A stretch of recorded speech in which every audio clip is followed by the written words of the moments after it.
मजदूर किसान भाइयों बहनों, नौजवानों, पत्रकार साथियों, सांस्कृतिक कार्यक्रम की टीम के साथियों, और जहां तक हमारी आवाज जा रही है, कोई भी चाहे हमारा पुलिस का साथी है, किसी और विभाग का सरकारी गैर सरकारी कर्मचारी है, कोई भी मेहनत कश है, उन सबको एक बात तो हम ये बताना चाहते हैं कि आज हम बहुत दुखी मन से अपने उन मासूम किसानों का, उन नौजवानों का अस्थि कलश लेकर आपके बीच आए हैं, जिन्होंने 3 तारीख को लखीमपुर खीरी तिकोनिया में अपनी कुर्बानी दी।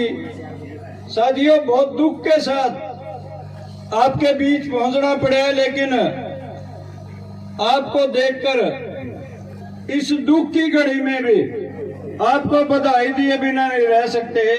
आज बूंदाबांदी है, सुबह से मौसम भी साथ नहीं दे रहा, काम की इतनी समूह है, अब 1 मिनट के लिए भी फुर्सत नहीं है, लेकिन आप समय निकाल के आज इस रेल रोको अभियान में सम्मिलित हुए। सवाल छोटा सा बस ये है कि ये रेल क्यों रोकनी पड़ी अपन? आज 700 से ज्यादा हमारे किसान साथी शहीद हो गए। 5 किसान साथियों, जिनमें एक पत्रकार भी है, उनका गृह राज्य मंत्री के लड़के के द्वारा कत्ल कर दिया जाता है। आज इसलिए रेल रोकनी पड़ी अपन। अपनी मांग है, ये जो गृह राज्य मंत्री है उसका लड़का गिरफ्तार हो चुके हैं, लेकिन कानून सम्मत उसे जल्दी फास्ट ट्रैक कोर्ट बना के सजा का प्रावधान किया जाए, और फांसी से कम ऐसे अपराधियों की सजा नहीं होनी चाहिए जो राह चलते हुए लोगों पर अपनी गाड़ी चढ़ा के उनका कत्ल करते हैं। दूसरी मांग है, आज गृह राज्य मंत्री इस्तीफा दे और उस पर भी कानून के तहत जो धाराएं लगी हैं उसकी गिरफ्तारी हो, और उसे भी फास्ट ट्रैक कोर्ट के द्वारा सजा जल्दी से जल्दी दी जाए। इन मुद्दों को लेकर इकट्ठा हुए हैं साथियों पर, लेकिन ये जिम्मेवार कौन है इन सबका? सिर्फ 1 मिनट में मैं आपको बताना चाहूंगा।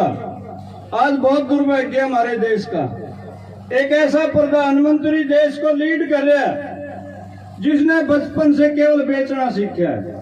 वो कहता है खुद, जब बच्चा था चाय बेचता था, थोड़ा सा बड़ा या तो उसकी माँ के गहने चुरा के ले गया था, उनको बेच दिया, थोड़ा और बड़ा या तो साथियों थे उसके घरवाली के गहनों को लेके बेच दिए, और फिर आज भी अपनी माँ के नाम को बेचता है, और अब देश बेचना शुरू कर दिया। जिस रेलवे ट्रैक पर आप बैठे हो साथियों, इसके टेंडर लग चुके हैं, बिक रहा है, हवाई जहाज बिक गए, एयरलाइंस बिक गया, बंदरगाहें बिकी हैं, बीमा, बैंक, कोई क्षेत्र ऐसा नहीं। आज हमारे बेटा बेटी जो सीमाओं पर पहरा दे रहे हैं, आयुध कारखाने अपने 41, उनके भी टेंडर लग चुके हैं। इसने केवल बेचना सीखा, ये देश को बेचेगा, इसलिए अपने पहरेदार बनकर रोकना है।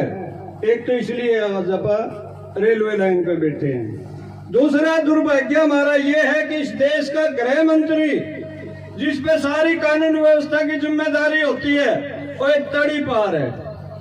तड़ी पार कौन होता है? मारे बूढ़े कहे करते भाई, तकड़ा मारे रोन भी नहीं दे। तड़ी पार है तो लूट खसोट भी करे और पीटा छेती भी करे। उसका चरित्र है अमित शाह का, जो आज गृह मंत्री है। और जो तीसरा आदमी जिसकी गिरफ्तारी की आप बात कर रहे हैं, और 25 सितंबर को ये लखीमपुर खीरी की घटना से ठीक 1 हफ्ता पहले हमारे किसान साथियों को कहता है कि मैं सीधा करने जानता हूं, सीधे हो जाओ ना तो सीधे कर दिए जाओगे। और शायद आपको पता नहीं है, मैं एमएलए एमपी बनने से पहला, मंत्री बनने से पहले क्या था, और ये सच्चाई है कि वो क्या था। वो एक स्मगलर है, उसने डाके डाले हैं।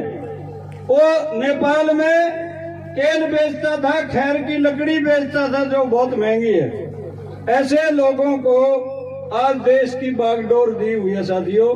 मैं अधिक समय न लेते हुए आज इसलिए हम सड़कों रेलवे लाइन पे बैठे हैं, इनको हटाना है, इनको राज से बर्खास्त करना है, और न्याय संगत संविधान के मुताबिक इन लोगों को इनके ऊपर जो भी धाराएं लगी हैं उनके तहत गिरफ्तारी होके मंत्रिमंडल से बाहर हो, ये बात लेकर आप बैठे हैं। और जब आपने आंदोलन शुरू किया, जीत के लिए किया था, और हम 100% यह वादा करते हैं आपके बीच में, जीत के साथ ही आंदोलन वापस होगा।